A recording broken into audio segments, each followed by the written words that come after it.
하나님의 말씀을 봉독하겠습니다. 열왕기하 25장 27절에서 30절까지의 말씀입니다. 구약 성경 607면에 있습니다. 열왕기하 25장 27절에서 30절까지의 말씀입니다. 유다의 왕 여호야긴이 사로잡혀 간 지 37년, 곧 바벨론의 왕 에윌무로닥이 즉위한 원년 12월 그달 27일에 유다의 왕 여호야긴을 옥에서 내놓아 그 머리를 들게 하고 그에게 좋게 말하고 그의 지위를 바벨론에 그와 함께 있는 모든 왕의 지위보다 높이고 그 죄수의 의복을 벗게 하고 그의 일평생에 항상 왕의 앞에서 양식을 먹게 하였고 그가 쓸 것은 날마다 왕에게서 받는 양이 있어서 종신토록 끊이지 아니하였더라. 아멘. 오늘 본문에 등장하는 여호야긴은 남왕국 유다의 마지막 왕이 아니고 시드기야의 조카입니다. 마지막 무렵이 됐을 때 요시야가 죽고 여호아스라는 그 아들이 이어받았지만 곧 애굽에 끌려가서 3개월밖에 왕위를 지키지 못하고 그 동생인 여호야김이, 그러니까 요시야의 아들이 왕위에 앉아서 11년을 다스리는데, 그때는 이 남왕국 유다가 애굽과 바벨론 사이에서 외교 정책에 이렇게 계속 번복을 할 때입니다. 그래서 애굽에 의존하는 것을 바벨론이 붙잡아다가 애굽도 물리치고 이제 강박하자 여호야김이 바벨론을 섬기기로 했는데 배반합니다. 그래서 바벨론이 와서 예루살렘 성을 포위하고 거의 나라가 망할 때쯤 돼서 그는 죽습니다. 그리고 그 아들 여호야긴이, 여기 나오는 여호야긴이 왕이 되었는데 3개월 만에 성이 함락되고 여호야긴은 바벨론에 끌려가서 그때로부터 37년간 옥살이를 하고 오늘 풀려났다는 것이죠. 그를 잡아간 바벨론은 그의 숙부, 그러니까 여호야김의 동생인 시드기야로 왕을 삼아서 시드기야는 11년 동안 왕위에 있으면서 바벨론을 섬겼다가 그도 배신하는 바람에 바벨론 왕이 쳐들어와서 완전히 성전을 헐고 성벽을 헐고 모든 기물을 뺏어가고 그가 보는 앞에서 그 아들들을 죽이고 그의 두 눈을 뽑고 그를 잡아가서 바벨론에서 죽습니다. 이런 역사는 우리가 예수를 믿는 신자들로서 성경을 읽을 때 하나님이 누구신가에 대한 설명의 역사적 배경이 이 긴 2000년 구약 역사 속에서 이렇게 허망하게 단원을 내리는 셈입니다. 그 후에도 이 바벨론 포로 후에도 400년 이상을 더 시간을 끌어서야 예수가 오시는데 그동안에는 아무런 선지자도 등장하지 않고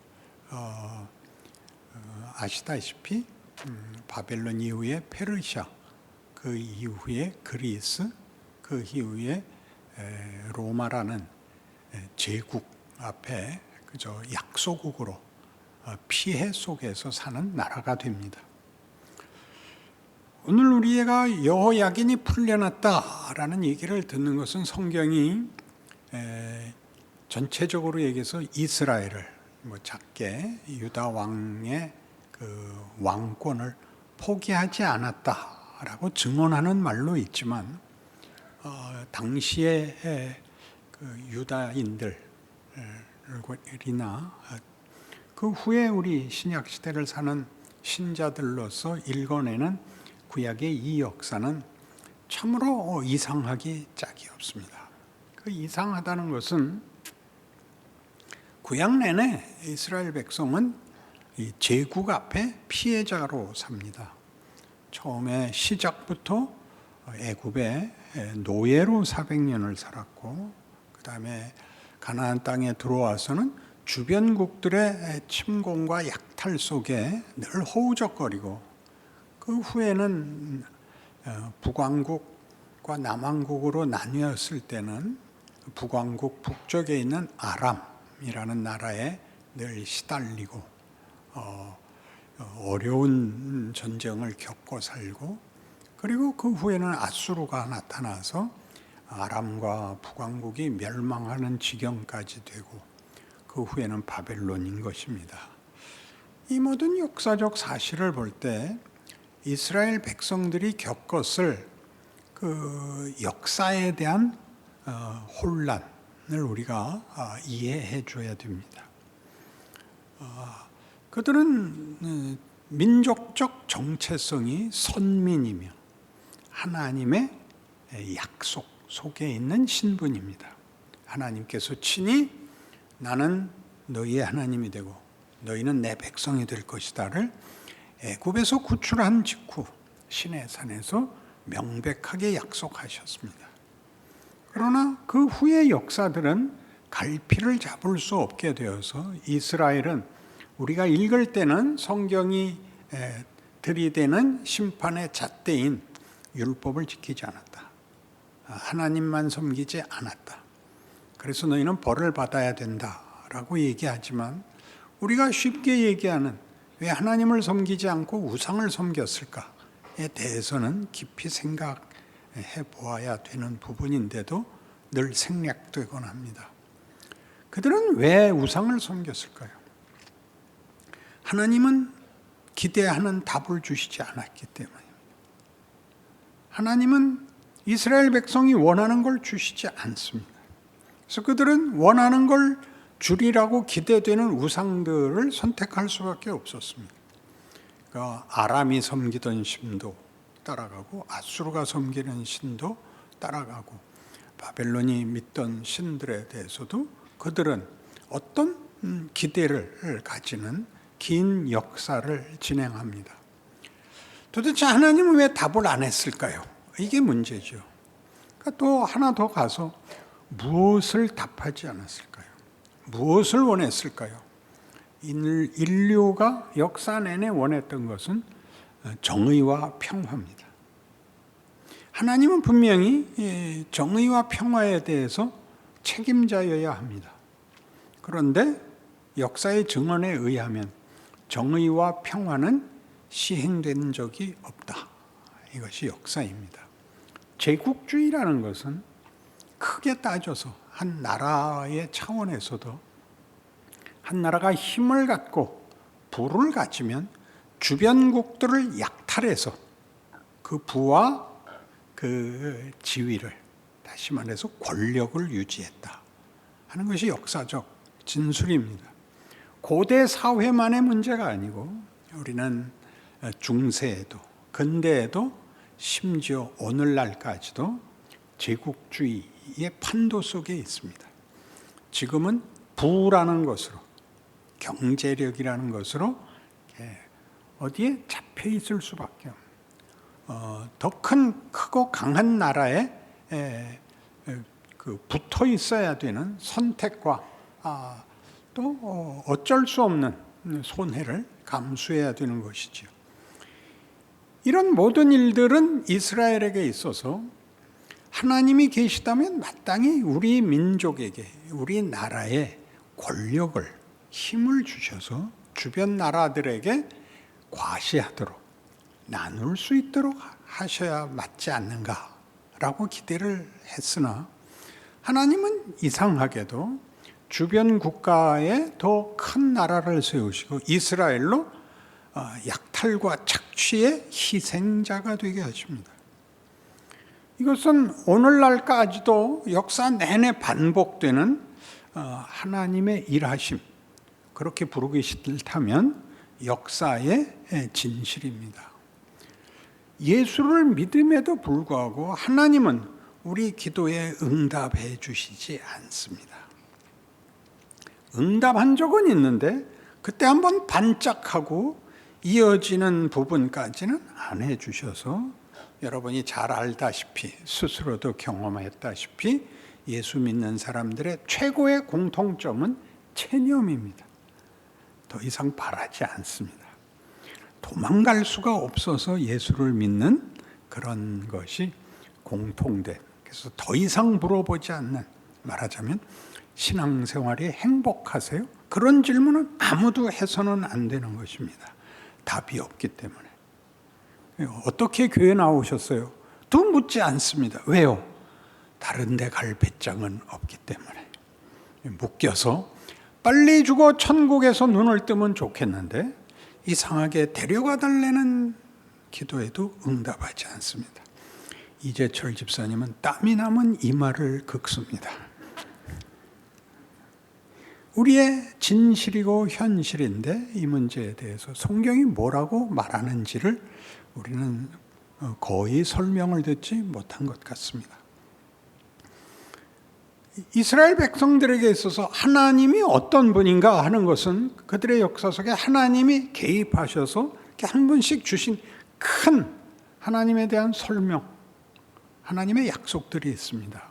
여러분 잘 아시는 대로 이스라엘이라는 백성은 시작이 아브라함과 이삭과 야곱의 하나님이라고 얘기하는 아브라함부터 시작되는데, 아브라함은 아담의 실패로 죄인이 된 인류가 죽을 수밖에 없는 현실을, 역사를 11장까지 쓰고 12장에 돌연히 느닷없이 앞에와 전혀 상관없는, 연결이 되지 않는 아브라함이 등장을 하게 됩니다. 하나님이 아브라함을 부르고 이렇게 약속하십니다. 내가 네게 복을 주어 네 이름을 창대하게 하리니 너는 복의 근원이 될지라. 너를 축복하는 자에게 내가 복을 내리고 너를 저주하는 자에게 내가 저주하리니 모든 족속이 너를 인하여 복을 얻을 것이니라. 느닷없는 약속입니다. 복을 약속하시고 모든 열방이 아브라함으로 인하여 복을 받도록 되어 있는데 그 약속은 지켜지지 않습니다. 현실적으로. 그게 지켜지려면 더 가져야 되는데 힘과 모든 것을 더 가져야 나눌 수 있고 열방을 부를 수 있다고 생각하는 이스라엘 백성에게 하나님은 그거 주시지 않습니다. 다윗에게도 이렇게 약속하시죠. 다윗이 하나님을 위하여 성전을 짓겠다 그러자 하나님이 무슨 소리냐? 내가 하나님이다.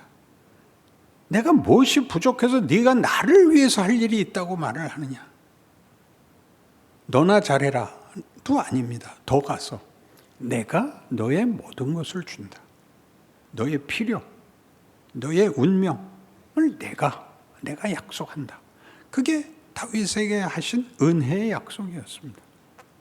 그러나 뜻밖에도 다윗은 상당히 고단한 인생을 살고, 그리고 그의 아들 솔로몬은 그 아버지 덕인지 어쨌든 인류 역사상 최고의 부와 영광을 가졌던 왕인데 그의 생애 중에 나라가 나뉩니다.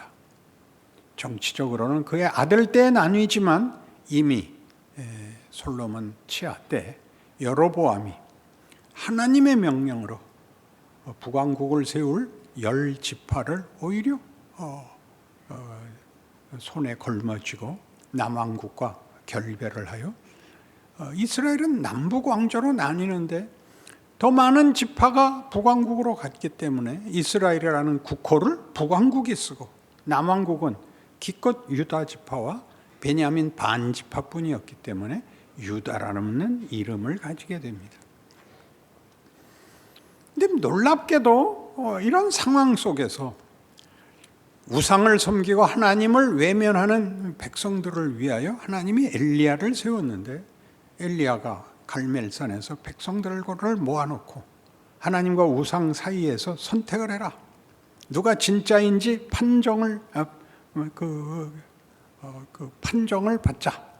그래서 우상 섬기는 바알의 선지자들, 아나돗의 선지자들, 그런 대표들 450명, 바알 선지자 450명과 홀로 여호와 하나님을 증거하는 종으로 서서 이깁니다. 하나님이 그의 제물을 받고 3년 반 동안 가뭄이었던 하늘에 비가 내리고, 그러나 이상하게도 아합과 이세벨의 권력은 하나도 죽지 않습니다. 이세벨이 엘리야를 죽이려고 하고 엘리야는 호렙산까지 도망갑니다. 그는 거기서 죽을 작정입니다. 하나님이 묻죠. 너 왜 여기 있느냐? 하나님 몰라서 물으십니까? 모든 하나님의 종들을 다 죽이고 나 하나 이제 남았는데 나까지 죽이려고 하는데 별 수 있었습니까? 도망왔죠. 그렇죠. 하나님이 묘한 명령을 주시죠. 너 가서 하사엘로 아람 왕을 삼아라. 아람은 벌써 있습니다. 아람의 왕도 있는데 후사를 세우려는 겁니다. 하사엘로 아람 왕이 되게 하고 예후로 아합의 뒤 이스라엘의 왕을 삼으라. 세상 역사, 하나님 모르는 권력의 역사를 이어가라. 그리고 내 뒤를 이을 엘리사를 세워라. 이렇게 됩니다. 지금 세상이 온통 하나님 모르는 오직 권력에 의해서 치고받는 처참한 현실 속에 이스라엘만이 빛일 수 있고 정의일 수 있고 평화일 수 있는데, 뜻밖의 이 이스라엘에게는 무슨, 말하자면 그때는 유다가 그나마 나았을 때니까 유다에게 주는 것이 아니라 그를 괴롭히던 북왕국은 내내 하나님에게서 떠나 있었으니까요. 그리고 그 위에 있는 아람에게 하나님이 역사를 이어가게 하랍니다. 말하자면 하나님의 일하심은 우리가 보기에는 전혀 뜻밖인 하나님 모르는 권력과 세력 속에서 마치 우리가 피해자이고 우리가 잘못한 것 같은 역사 속에서 일하신다고 선언하시는 것이 엘리야의 사역이었습니다. 심지어 하박국에 이르면 바벨론의 포로가 될 것을 명하는 하나님의 말씀 앞에 하박국 선지자가 항변하죠. 어떻게 악인을 죽이기 위해서 선인들도 함께 고난을 받게 하십니까? 그래서 하나님은 뜻밖의 답을 하시죠. 의인은 믿음으로 산다. 그러니까 말하자면 의인은 권력으로 살지 않는다. 하나님이 일하시려고 하는 가장 중요한 주제는 권력이 아니다. 이렇게 얘기하는 셈입니다. 근데 그걸 왜 이렇게 길게 하실까요? 하나님이 우리에게 하시려는 목적, 내용이 또 방법이 권력에 관한 문제가 아니라는 걸 알게 하기 위해서 권력이 무엇인가를 보입니다. 권력은 뭐죠? 자기의 필요를 위하여 이웃을 약탈하는 폭력입니다. 그것은 어느 시대나 동일합니다. 어느 시대나 모든 사람은 이웃을 약탈해야만 자신이 넉넉할 수 있고, 자신이 그런 힘을 갖고 있지 않으면 그는 희생자가 될 수밖에 없는 게 역사, 인류 역사, 인생의 진실입니다. 이 인생을 살라고 하시는 것이 구약의 기록이며 구약의 목적입니다. 그러니까 이 희생 속에서 이스라엘 백성이 우상을 선택할 수밖에 없었던 그 문제, 그걸로 밤낮 꾸중을 받는 이 문제는 막바지에 가면 어떻게 될까요?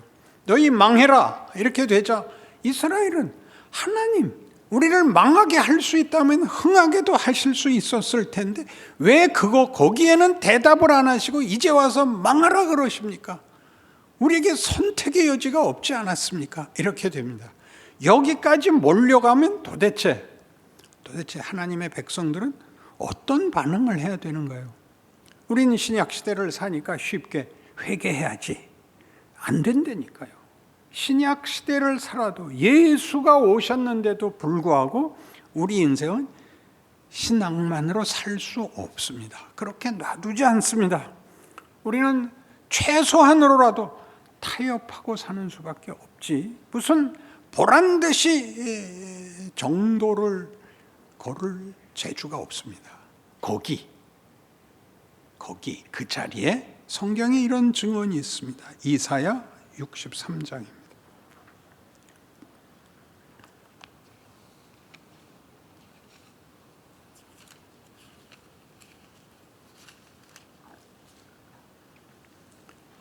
구약성경 1044페이지쯤 있습니다. 이사야 63장 15절부터 제가 읽겠습니다. 이 지금 포로된, 여기는 배경이 포로가 된 백성들, 이스라엘 사람들의 그 어떤 절망과 탄식과 비명으로서 하는 얘기입니다. 주여, 하늘에서 굽어 살피시며 주의 거룩하고 영화로운 처소에서 보옵소서. 주의 열성과 주의 능하신 행동이 이제 어디 있나이까? 주께서 베푸시던 간곡한 자비와 사랑이 내게 그쳤나이다. 주는 우리 아버지시라. 아브라함은 우리를 모르고 이스라엘은 우리를 인정하지 아니할지라도 여호와여, 주는 우리 아버지시라. 옛날부터 주의 이름을 우리의 구속자라 하셨거늘 여호와여, 어찌하여 우리로 주의 길에서 떠나게 하시며 우리의 마음을 완고하게 하사 주를 경외하지 않게 하시나이까? 원하건대 주의 종들 곧 주의 기업인 지파들을 위하사 돌아오시옵소서. 주의 거룩한 백성이 땅을 차지한 지 오래지 아니하여 우리의 원수가 주의 성소를 유린하였사오니 우리는 주의 다스림을 받지 못하는 자 같으며 주의 이름으로 일컬음을 받지 못하는 자 같이 되었나이다. 놀라운 탄식이죠. 이제 이 막바지에 오자, 멸망의 자리에 오자 우상에게는 한탄도 할 수 없습니다. 우상의 한계는 그들도 아니까. 우상이 해결할 수 없는 것은 현실이니까 마지막으로 여호와께 돌아옵니다. 돌아온 게 아닙니다. 막말을 하게 되는 거죠. 악에 바치죠. 하나님, 이게 뭡니까? 거기에 이 반발 속에 뭐가 있죠? 하나님, 아브라함은 우리를 모르고 이스라엘은 우리를 모른다고 할지라도 하나님은 그러실 수 없습니다. 그러실 수 없습니다. 하나님이시지 않습니까? 까지 오는 겁니다. 굉장하죠. 이게 늘 반복할 수 없는 절망의 자리인데 이 하나님에 대한 이 원망과 이 극단의 자리에 하나님이 우리를 부르시는 이유가 뭘까요? 아주 쉽게 사실은 답이 있습니다. 나는 너희에게 권력을 주려는 것이 아니다. 그럼 이렇게 피해를 보고 살라는 겁니까? 아니다. 그럼 이 피해는 뭡니까? 그게 일한다. 권력으로 만들 수 없는 것을 만든다. 이렇게 얘기하는 것이 구약 역사인 것입니다. 뭘 만듭니까? 이 답이 없는, 권력을 추구할 수밖에 없는 현실, 그 역사 속에 하나님이 집어넣고 약속은 여러 개를 하셨어요. 너는 복의 근원이다. 나는 네게 은혜를 베풀 것이다. 의인은 믿음으로 살도록 내가 할 것이다. 속에 답이 없어서 권력의 희생자로 살 수밖에 없고 이렇게 반복되는 비극을 겪어야만 되는 것이 도대체 무슨 이유, 무슨 목적, 무슨 내용을 만든다 말입니까? 그러자 예수가 오시는 겁니다. 이게 답이다 하죠. 예수는 도대체 무슨 답을 주셨나요? 여러분 잘 외우는 우리를 죄와 형벌에서 구원하시고 하나님의 자녀 삼으시고 천국에서 영생을 누리게 했다. 이렇게 우리가 말하는 것이 구약의 배경을 가지고 이 고백을 하지 않고 이게 전부인 신앙 고백을 하면 이게 허공에 뜹니다. 신약 백성임에도 불구하고 구약 백성이 울부짖었던 이 자리가 없는 고백이 되면 그건 쉬운 고백. 하나님이 신약 시대에도 구약 시대와 똑같이 우리를 권력을 주지 않는 희생자 같은 지위에서 일하고 있다는 사실이 배제된 채 정답으로, 그죠? 한 고백으로만 외쳐질 뿐이지 그것이 현실 속에서 만드는 하나님의 성실하시며 실제적인 기적이다 하는 자리에 못 옵니다. 어떻게요? 이렇게요. 예수님께서 요한복음 17장에서 여러 가지 유언을 남기시는데 매우 흥미롭고 놀랍습니다. 아버지께서 나를 보내신 것 같이 나도 너희를 보내노라. 아버지가 내 안에, 내가 아버지 안에 있는 것 같이 너희도 다 하나가 되어 우리 안에 있어. 아버지께서 나를 보내신 것을 알게 하시고 아버지께서 나를 사랑하신 것 같이 너희도 사랑하는 줄 알게 하시기를 원하노라. 이게 예수를 믿는다는 말이 가지는 내용인 것입니다. 예수가 오심으로 세상은 권력에 의해서가 아니라 하나님 자신이 우리 중에 하나가 되심으로 인류를 구원이라는 영역 안에 이렇게 끌어안으십니다. 예수가 오심으로, 예수가 십자가에 달리고 예수가 부활하시고라는 그 과정, 방법, 그 절차가 필요하지만 오심으로 이미 하나님의 작정은 곧 결과인 것 같이 예수가 오심으로 이미 인류 속에 예수가 오심으로 모든 인류는 구원의 대상이 되고 세상은 구원의 영역이 됩니다. 그렇게 우리를 보냅니다. 우리의 존재는 선교적으로 이국 땅에 가고 예수 믿지 않는 데까지 가는 것의 확장이 어디까지 와 있냐면 이제 오늘날에 와서 보면 기독교를 모르는 나라가 있는 것이 아니라 우리가 보내진 내 자리가 땅끝이며 열방이며 거기서 신자인 것입니다. 어떻게? 다 하나님 없이 사니까 권력이 유일한 진실인 수단인 세상이라는 엘리야에게 하사엘을 왕 삼고 예후를 왕 삼아라 하는 그 역사, 그 문맥 속에 우리를 보내고 거기서 키우십니다.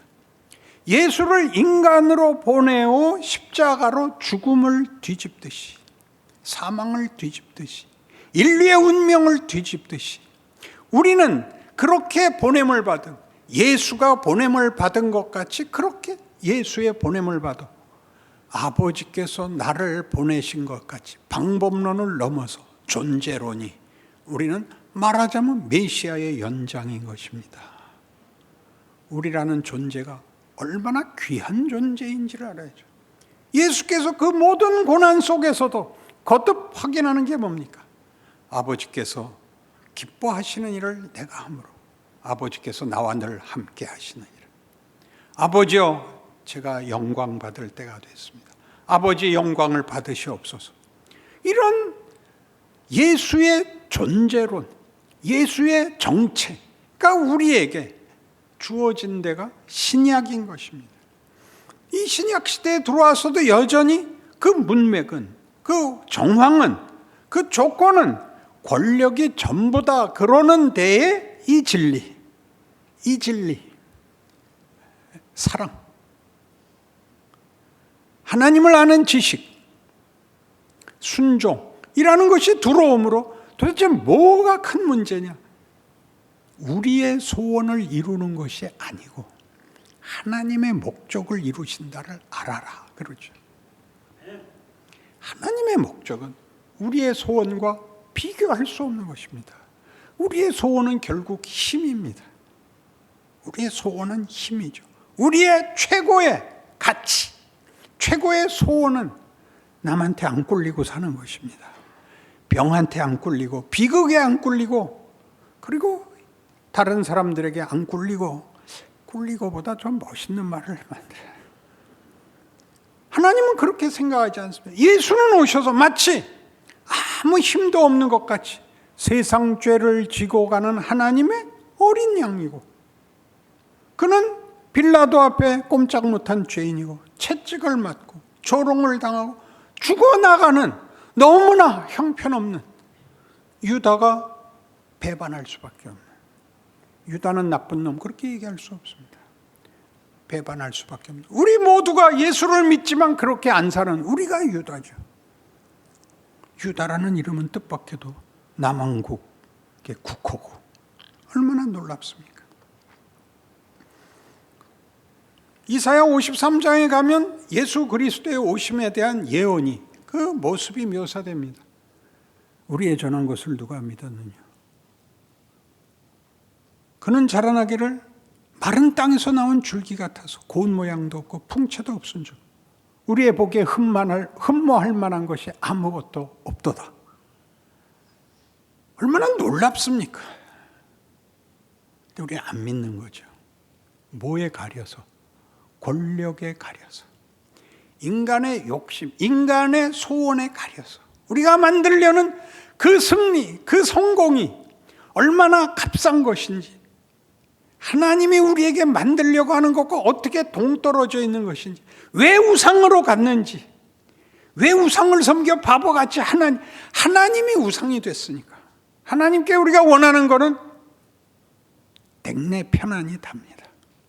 그러니 생각하십시오. 일부러 어려워지라는 것이 아니라 어려움이 여러분에게 무슨 작용을 하는지를 아셔야 됩니다. 기독교 역사상 가장 큰 신앙의 적은 이거였습니다. 순수하고 열심인 것. 순수함과 정성. 그러니까 애들이 이쁜 이유는 순진해서 이쁩니다. 환갑이 돼도 순진하면 그건 정말 최악입니다. 철이 들어야죠. 인간다운 것은 순수함에 있지 않습니다. 하나님의 형상입니다. 안목과 지혜와 가치와 소망에서 달라야죠. 그런 데까지는 우리는 생각을 뻗치지 못해서 우리의 현실 속에서 기독교는 늘 힘을 잃고 있습니다. 서로가 아무 말도 하지 않는, 아무런 반응도 하지 않는, 반가워할 그 실력도 여유도 없는 인생을 삽니다. 구약은 얼마나 절묘하게 이 사실을 딱 꼬집었느냐 하면 창세기 28장에서 야곱이 이제 아버지 집을 떠나서 하란으로 갑니다. 왜 가게 됐죠? 그가 형이 받을 거 다 뺏었거든요. 그의 이름은 야곱입니다. 약탈자죠. 날강도. 삼촌 집에 가서 이제 부자가 돼서 돌아옵니다. 왜 돌아오죠? 거기서 시샘을 받아서. 권력 싸움에서 이겨서 피난을 가서 피난 간 곳에서 그를 시세하는 사람들이 생길 만큼 성공을 해서 같이 살 수 없어서 돌아옵니다. 돌아오는데 형이 자기를 여태껏 이를 갈고 기다리고 있다가 치러 온다는 소식을 듣습니다. 야복강나루에서 모든 재산을 앞서 보내고 처자식까지 앞서 보내고 홀로 고민에 날밤을 셉니다. 하나님이 찾아오시죠. 그와 씨름합니다. 무슨 씨름을 했을까요? 이 싸움입니다. 넌 내 인생에 제일 중요한 게 뭐라고 생각해? 권력입니다. 난 그렇게 생각하지 않는다. 저는 믿을 수 없습니다. 애싸움을 합니다. 하나님이 그를 항복시키지 못하고 최후의 경고를 합니다. 나 간다. 그러자 어떻게 된 일인지 거기는 알 수가 없습니다. 설명이 없으니까. 나를 축복하지 않으면 보낼 수 없습니다가 됩니다. 그래서 묻습니다. 네 이름이 뭐냐? 야곱입니다. 그래, 넌 날강도 아니냐? 네 필요를 언제나 이웃의 것을 뺏어다가 네가 채우지 않았느냐? 왜 이제 와서 야곱이냐? 거긴 꾸중하지 않습니다. 이렇게 합니다. 맞다. 그러나 다시는 네 이름을 야곱이라 부르지 마라. 네 이름을 앞으로는 이스라엘이라고 불러라. 왜냐하면 너는 나와 싸고 이겼기 때문이다. 그게 무슨 뜻이라 그랬죠? 너는 더 이상 고아가 아니야. 네 필요를 네가 이웃에서 뺏어와서 생존해야 되고 유지해야 되는 존재가 아니야. 너는 내 자식이야. 너 자식 이기는 부모 봤어? 그게 이스라엘이죠. 하나님이 우리보다 더 전전긍긍하시며 심혈을 기울여 우리를 사람 만듭니다.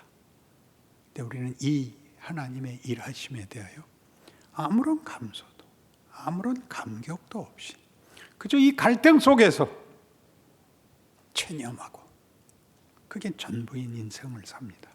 여러분, 이것은 각오하시고 분발하시고가 필요 없이 하나님의 일하심에 대한 이해와 성경의 증언과 현실의 도전 속에 늘 묻어나는 문제이니 현실을 외면하지 마십시오. 진실을 외면하지 마시고 답을 내십시오. 한 번에 나오지 않습니다. 고민하시고 커나가십시오. 애들이 크듯이. 한 번에 10년씩 20년씩 크지 않습니다. 하루에 복된 것과 기적을 살아내시고 은혜를 쌓아가시는 여러분의 인생 되시기를 바랍니다. 기도하십시다.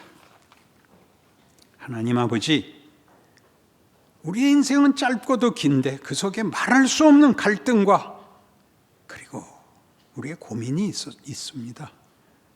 그것이 하나님의 일하심에 신비라는 것을 배웠으니 이제는 좀 더 철이 들고 순종하여 복을 받는 크는 자랑스러운 하나님의 자녀의 모습에 다가가게 하옵소서.